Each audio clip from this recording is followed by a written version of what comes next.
माननीय प्रधानमंत्री मोदी जी का जो कार्यक्रम इस हेलीपैड में हुआ था, इस हेलीपैड के आसपास की सड़क बिल्कुल ही खराब अभी भी है।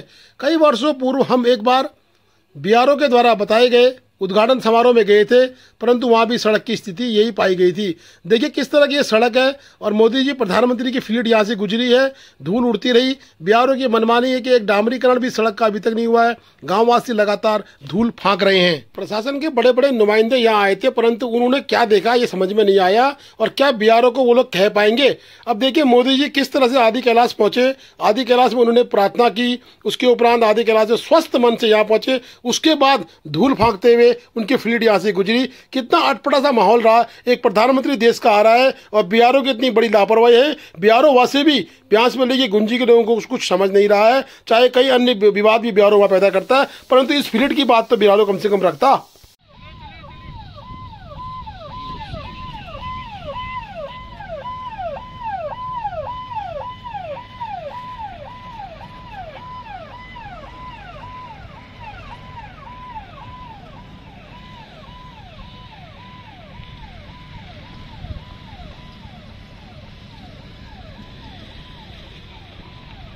कुटी गांव पहुंचे प्रधानमंत्री को धारचूला निवासी सत्यवान कुटियाल के द्वारा भोजपत्र में लिखा हुआ ज्ञापन भी दिया गया। हमारे लामाओं ने उक्त ज्ञापन प्रधानमंत्री को सौंपा, जो कि धारचूला के सत्यवान कुटियाल जो कि कुटी के निवासी हैं उनके द्वारा दिया गया। ये हमारे समस्त लामागण हैं और ये हरीश जी हैं जो कि लामा हैं और प्रधानमंत्री का तिलक कर रहे हैं। प्रधानमंत्री बहुत खुश मिजाज दिखाई दिए कल के कार्यक्रम में।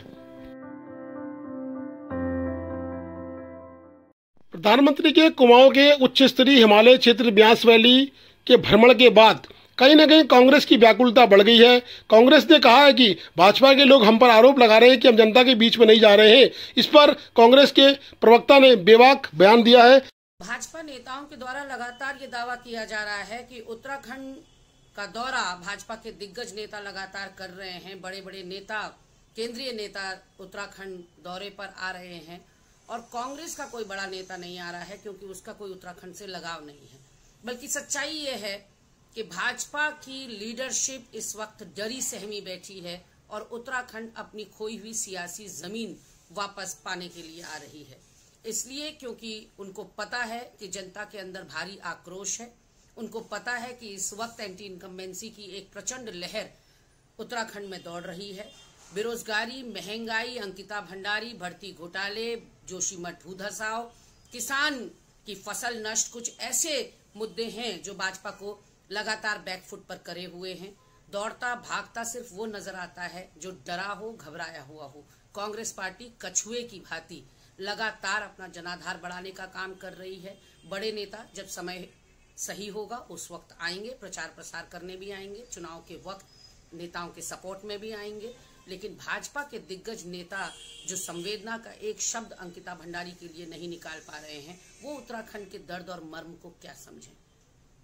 कल के कार्यक्रम में पुलिस की मुसीबतें बढ़ी। कांग्रेस की महिला कार्यकर्ताओं ने पुलिस की मुसीबतें बढ़ा दी।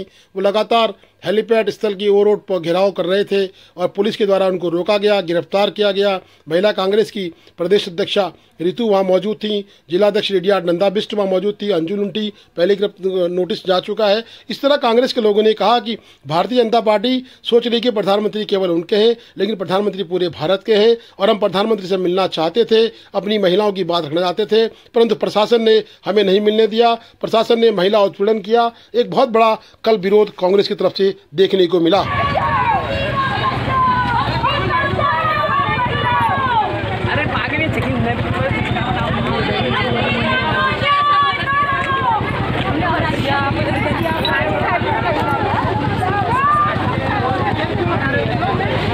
जल्दी आओ।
ब्यास वैली के दौरे में प्रधानमंत्री पहुंचे, परंतु सड़क के तरफ चारों तरफ अभी भी बड़ी बड़ी चट्टानें हैं। पूर्व में एक हादसा 3 या 8 दिन पहले हो चुका है, 7 लोगों की उसमें मृत्यु भी हो चुकी है। तब भी बड़े बड़े रॉक शेर के मुंह की तरह खड़े हैं, बड़े भीभत्स ये रॉक दिखाई दे रहे हैं। रात्रि में वाहन आता है तो उसमें बड़ी डर लगती है। शायद में कहीं ना कहीं पिलरों की व्यवस्था भी होनी चाहिए, कहीं ना कहीं पैराफिट बनाने की भी आवश्यकता है। सड़क कंपनी कार्य जरूर कर रही है, परंतु कई मानक सड़क कंपनी के अभी भी अधूरे पड़े दिखाई दे रहे हैं। लगता नहीं कि सड़क आने वाले कई वर्षों तक पूरी हो पाएगी। क्या ये सड़क गर्ग और बियारो पूरी कर पाएगी? ये भी एक सोचनीय प्रश्न है। देखिए, सड़क बड़ी अच्छी बनाई गई है, इसमें वाहन दौड़ रहा है, लेकिन इसके साइड में कहीं कोई पैराफिट नहीं है, कहीं कोई व्यवस्था नहीं है कि गाड़ी रुक सके। इसमें डिवाइडर लगाने चाहिए जिससे गाड़ी रुक सके। स्टील के पैराफिट आज की डेट में लग रहे हैं, परंतु कंपनी को सोचना पड़ेगा कि इस क्षेत्र में दुर्घटनाग्रस्त का क्षेत्र है, ये पांगला के समीप का क्षेत्र जो अच्छी सड़क है, परंतु उस सड़क के चारों तरफ कोई सुरक्षा का इंतजाम नहीं है।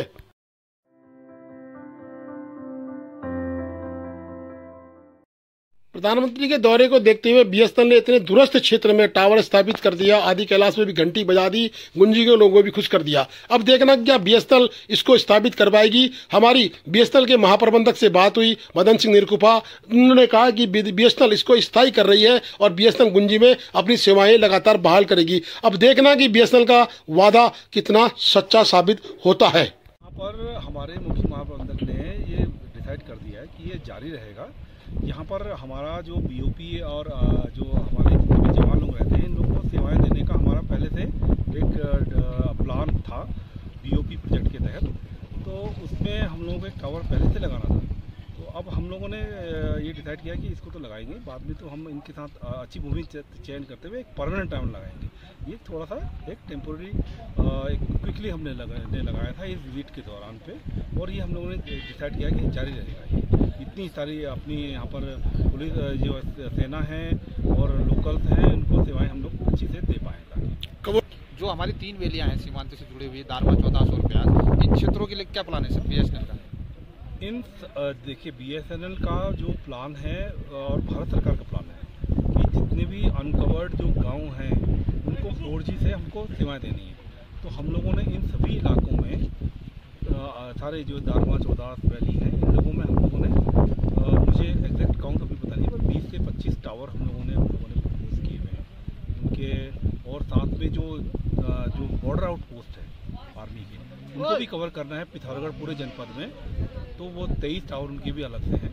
तो एक अच्छी यहाँ पर की कवरेज पूरी होने की चांसेस हैं। पूरा इलाका हमारा इस सैचुरेशन प्रोजेक्ट के तहत अगले फाइनेंशियल ईयर तक हम लोग मैं करता हूँ 2024-25 में तो कंप्लीट हो ही जाएगा।